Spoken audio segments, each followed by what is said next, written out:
Sénatrice Audette. Merci beaucoup, Uchmashko, Tchnashkamadan, Madame la Présidente, de Bohogadoto de Inoto de Siwa, le peuple Anishinaabe, que j'avais hâte de vous partager mon amour, mon feeling, mes émotions, mais aussi mon expérience comme sénatrice devant un projet de loi, le projet de loi C-13, qui vise l'égalité réelle entre les langues officielles du Canada. J'ai remarqué en vous beaucoup de passion pour ceux et celles qui vivent en situation de vulnérabilité, dans des régions où le français, on ne le voit pas du tout dans les centres-villes ou dans les affiches, on va juste voir la langue anglaise, écrit en anglais. Mon fils habite Vancouver. Et je veux qu'il continue à parler français, et ma petite fille aussi. Mais c'est plus compliqué. Je vois des choses à travers le Canada, mais je les ai vues ici. La passion, la détermination, mais surtout la peur de perdre. Et ça, je le comprends. Et j'ai essayé de faire en sorte de ne pas vous faire peur. Mais je suis restée fidèle à moi-même, fidèle dans mon approche et mes propos. On a tous voyagé. On a tous caressé d'autres territoires. Et à chaque place où on est allé, la langue, c'est la première chose qu'on entend. Des fois, on remarque la différence. C'est ça, la langue, qui fait que nous avons une identité, une culture, une relation avec le territoire et aussi des droits, des responsabilités, une histoire, une vie contemporaine, mais aussi une aspiration pour demain. C'est la même chose ici, au Canada. C'est la même chose ici, dans cette belle grande chambre. Vous avez certainement entendu le président de ITK, Inuit Tapirit Kanatamit, quand lui est arrivé avec son projet de loi en 2018 pour faire reconnaître l'Inuktitut une langue officielle. Ça n'a pas marché. C'est devenu une loi pour les langues autochtones. Mais pour ce peuple, c'est important. C'est eux qui habitent le Nord, mais qui sont partout à travers le Canada. Et il s'est décidé autrement. Vous comprendrez que j'essaie de parler anglais aussi. Des fois, c'est du franglais. Merci d'être patient avec les mots que j'invente.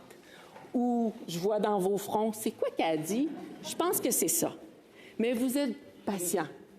Sinon, je demande à quelqu'un d'autre, « Could you repeat what I'm trying to say? » C'est ça ma réalité au quotidien. Mais je parle aussi français. Je l'ai appris. Mon papa, je l'ai dit, c'est le plus beau Québécois. Mais ma mère, c'est une Inou. Alors, vous comprendrez que je porte les deux. Et j'ai cette responsabilité. À chaque fois qu'il y a un projet de loi qui va parler des langues, vous allez m'entendre vous dire l'Innu et Moon, c'est aussi une langue officielle. Mais je n'ai pas été en cours encore. Je n'ai pas trouvé les avocats encore peut-être, même si je suis entourée pas mal d'avocats. Mais reste que c'est peut-être pas à moi de faire ça. C'est à ma nation, c'est aux autres nations et c'est aussi avec vous. Mais la communauté internationale aussi va le dire. L'UNESCO, les langues autochtones à travers le monde, même le Canada, vont être celles qui sont en situation de vulnérabilité. Et on va même catégoriser, les classer comme étant à risque, vulnérables, en danger, sérieusement en danger ou tout simplement en situation critique. Alors, je vous comprends. Je vous comprends. J'ai senti que vous me comprenez, mais on n'a pas les mêmes droits. C'est là où des fois ça fait comment on va trouver les ponts et les façons de faire que nos droits vont éventuellement se connecter. J'ai pas envie qu'on ait tout le temps en cours pour que ça arrive. De toute façon, je n'ai pas les moyens. Encore bien moins ma nation. Parce qu'on a trop de choses devant les tribunaux. C'est aussi une dualité qui va m'habiter quand je regarde le projet de loi, parce qu'on va défendre le français, qui est important, super important. Je vais remarquer aussi pour la situation anglophone, situation de minorité, c'est la même chose pour les Naskapi, les Inuits, les Cris, qui ont été imposés par l'anglais. Mary May Simon, on lui impose l'anglais et elle ne peut pas étudier en français. Et là, avec ce qui se passe au Québec, ça devient une autre barrière juridique et systémique. Alors, une autre crainte qui s'ajoute. Et j'arrête pas de poser la question, confirmez-moi, parce qu'on entend le mot « charte de la langue française », que ce ne sera pas un outil juridique pour empêcher les nations qui sont en train de contester ça devant les tribunaux au Québec. On me dit non, on me dit oui. Alors, dans les études ou dans les analyses, ça va être important de s'assurer que cet angle-là, on l'ajoute pour être sûr que des fois, on fait des choses, mais c'est plus tard qu'on réalise qu'on doit s'ajuster. Ça, vous ne pouvez pas me contredire, là. S'il vous plaît, pas là-dessus, mais je sais que c'est précieux quand on est toujours en situation de danger ou de précarité. Vous avez entendu votre collègue, il n'est pas là, mais je vais quand même le nommer, sénateur Dante, qui trouvait qu'on manquait un moment historique pour rajouter les langues autochtones dans le préambule ou d'en faire mention comme étant les langues fondatrices. Qu'est-ce que ça leur aurait fait? J'ai juste 60 amendements pour vous ce soir là-dessus. Joke inou. Non. Non. Mais tout ça pour vous dire que je suis convaincue que dans 10 ans, on va l'ajouter. Je suis convaincue. Je ne sais pas pourquoi il y a quelque chose qui me le dit, mais qu'on va faire en sorte aussi, comme je l'ai mentionné tout à l'heure, qui va faire qu'on va l'attacher. Il y a la loi sur les langues autochtones, mais elle n'a pas du tout les mêmes dents que la loi sur les langues officielles. Les commissaires n'ont pas du tout les mêmes pouvoirs. Vous allez me dire, voyons, c'est pas pareil, Michel. Mais moi, c'est pareil. Parce que je suis celle qui a coupé l'Innu et Mun dans la famille. Ça fait mal. Il a fallu une enquête sur les femmes et filles autochtones pour dire, encore une fois, comment il faut que les provinces et les territoires et le Canada ajoutent dans leur grand livre des langues officielles nos langues autochtones. Peut-être que je vais le voir quand je vais être un esprit fantôme au Sénat, mais j'aimerais ça le voir avant. Tout de suite, quand j'ai été nommée, j'ai rencontré la ministre Petit-Potet, et je lui ai dit dans nos échanges, bonne chance, on a échangé, c'était fort agréable et sympathique, mais il y avait quand même 4 choses. Je disais 3 choses au début, j'en avais oublié une dans l'émotion l'autre fois. Faites en sorte qu'on en parle dans le préambule. C'est important pour nous. Les mots sont importants. La sénatrice Sidman l'a dit. Les mots sont importants. Les mots font des paragraphes, les paragraphes font des projets de loi, etc., etc. Ensuite, elle doit passer le test de la UNDRIP, de la Déclaration des Nations unies.